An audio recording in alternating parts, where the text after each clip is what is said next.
Hello, I hope you're all okay and all good. Welcome to another video. My name is George. For those of you who don't know, feel free to subscribe down below if you're not already. And this is my February wrap up. Little beauty blender there. What's that doing there? I read a grand total of 4 books from my February TBR this month. I realised after I made the video that I was being really ambitious, trying to read, like 8 books last month. It did not happen. I read 4.5. I'm halfway through another one of the books, but I'm going to talk about the 4 that I did read. Absolute bangers. I said this in the previous reading wrap up that I did, that I don't usually do TBRs and then wrap ups in case there's something I don't like, but actually all of these books I really enjoyed. So I thought I would share them with you. Before I do, something that's been an absolute game changer for me in terms of the way that I read. I have like a reading chart on my Notion board that like I literally write everything that I feel about a book on this like review template that I've made so that I can like keep track of everything that I've read. Do you know what? As someone who reads like quite a lot, I listen to like a lot of audiobooks and I read like quite widely.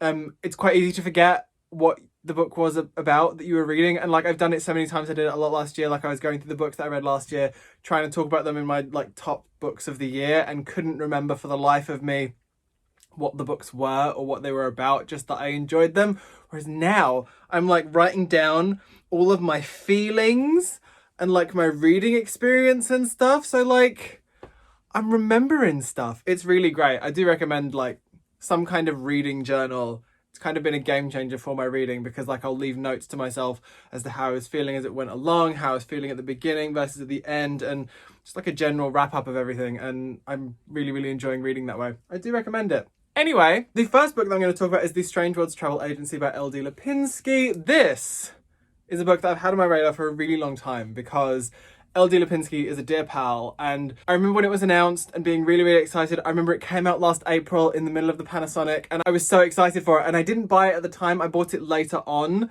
and then it sort of sat on my shelf for a while, and I'd made one of my New Year's resolutions for this year was to read more middle grade, and this is sort of like the start of that. Also because the second one comes out in April and I wanted to read this before the second one came out. It was one of those things where it's like, I know I'm going to love this. And I really did. Strangeworlds Travel Agency tells the story of the Strangeworlds Society and a girl called Flick who moves to a new town, and when she moves to this new town she is exploring and wandering around and she finds the travel agency. She goes in and meets the very enigmatic Jonathan Mercator, and he tells her about traveling through these suitcases through these different worlds within the multiverse. And we also discover that Flick can see schisms in the multiverse, which makes her a little bit special. I loved this. I think structurally I found it really clever because it opens with Jonathan, and I think it really needed that to really like set the tone of the book and set the tone of exactly what it is that you're letting yourself in for. It rockets along. Like it's a lot of like, it's really interesting if I look back over the reading experience, it's a lot of like exploring different worlds, and it all sort of adds together by the time you reach the like, when you finally find out what like the crux of the plot is. I feel like I'm explaining this really badly. It's so good. I read the last 200 pages of this in one sitting because I honestly couldn't put it down. I was with Jordan and I think he was watching TV or playing a game or something, and I just sat and I just read right to the end of it because I was so in love with it. It is a gloriously magical adventure, full to the brim of wit and charm and magical worlds. I thought it was brilliant. I'm so excited for the sequel, which is called The Edge of the Ocean, that comes out in April. So this we love. The middle grade hype continued because I read Me, My Dad and the End of the Rainbow by Benjamin Dean. This was the Waterstones Children's Book of the Month for February. This was sent to me by Simon & Schuster. They've not asked me to talk about it, but they have gifted it to me. I read it. I loved it. This is a story of 12-year-old Archie Albright, whose parents have been fighting for quite some time since they split up. It's sort of okay. He wishes they weren't fighting so much, and he wishes he knew why they were fighting. And then his dad comes out to him as gay, and it changes their entire relationship. What follows is much hijinks as Archie and his friends travel to Pride in London to help mend this relationship with Archie's dad, because Archie sees like a flyer with this father and son going to Pride together, and it's really cute, and he wants that relationship back with his dad that he had before. I read this really quickly. I didn't want to put it down. The voice is spot on. It's so sweet. It's really funny. I loved Archie. I loved his friends so much.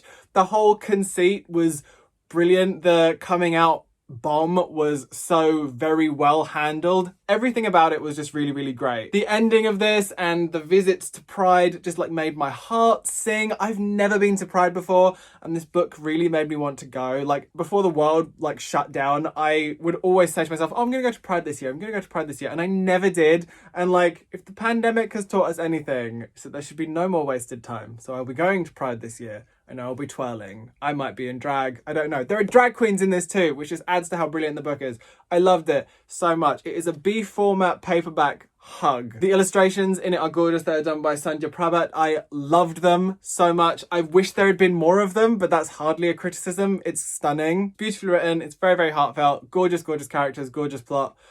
It's pure joy. I loved it so much. Yay. And more middle grade. 2 middle grade books in a month. Who is she? She goes from never reading middle grade ever, well, rarely reading middle grade, to reading 2 in a month. Unreal. The next book is one of the books that was on my like end of the year TBR, which is The Times I Knew I Was Gay by Eleanor.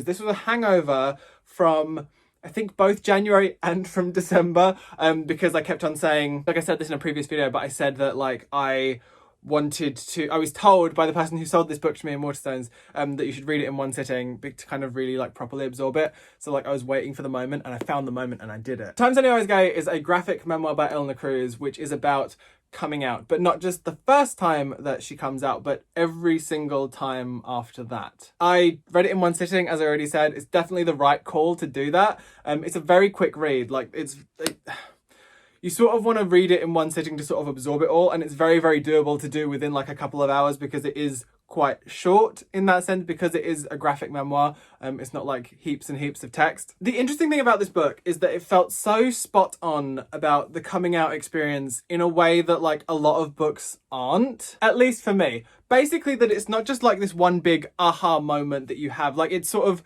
it deals with the bit kind of leading up to that and the bit kind of moving on after that as well. But it's sort of like the realization that you are queer and sort of coming to terms with that and figuring that out for yourself. And that process of coming to terms with it, I feel like in a lot of books that I have read, at least, there could be ones that don't do that.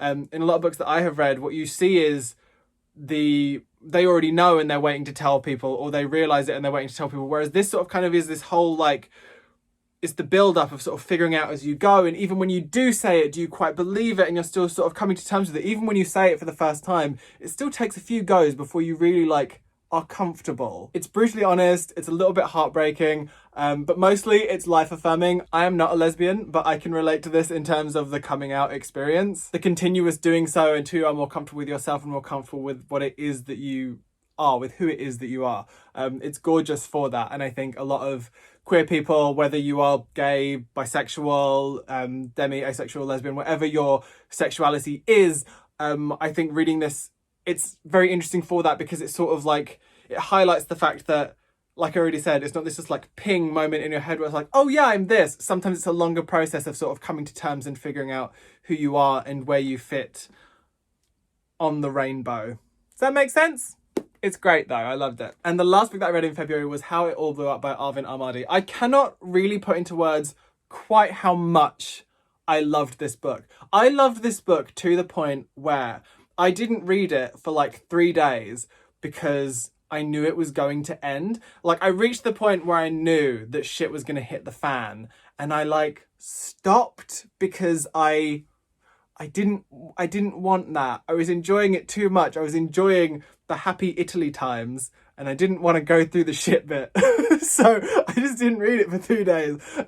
But it's brilliant, even though I didn't read it for... Do you know what I mean? Even though I like deliberately stopped reading it, it is brilliant. Am I explaining that right? Probably not. So this is the story of Amir Azadi, who is being blackmailed by an asshole at his school into having his sexuality of being gay and his secret boyfriend revealed to his Muslim parents.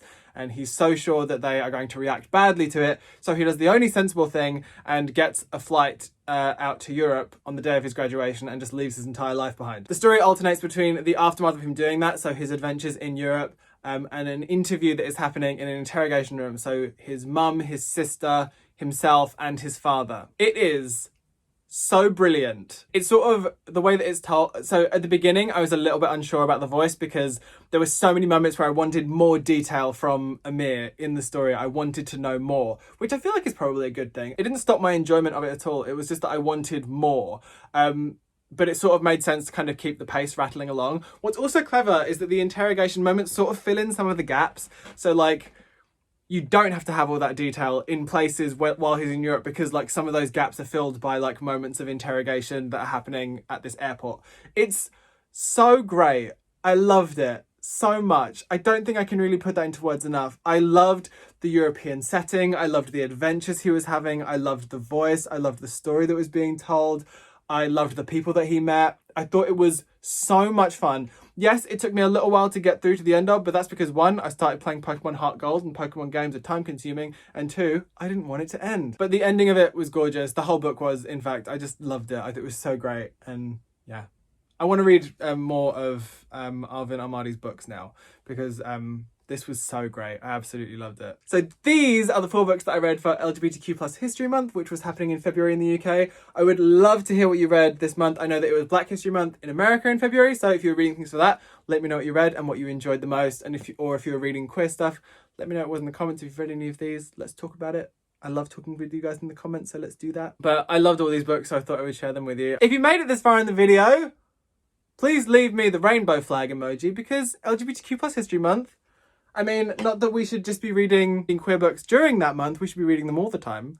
Let's celebrate queer people all the time, not just like in February and then in Pride Month. So yeah, leave me the rainbow flag emoji and let me know what you've been reading in the comments. And yeah, that is the end of this video. I hope you guys enjoyed it. If you did, don't forget to put a thumb on it and subscribe down below if you want to see more. I love each and every one of your faces, and I'll speak to you as soon as I possibly can. Bye!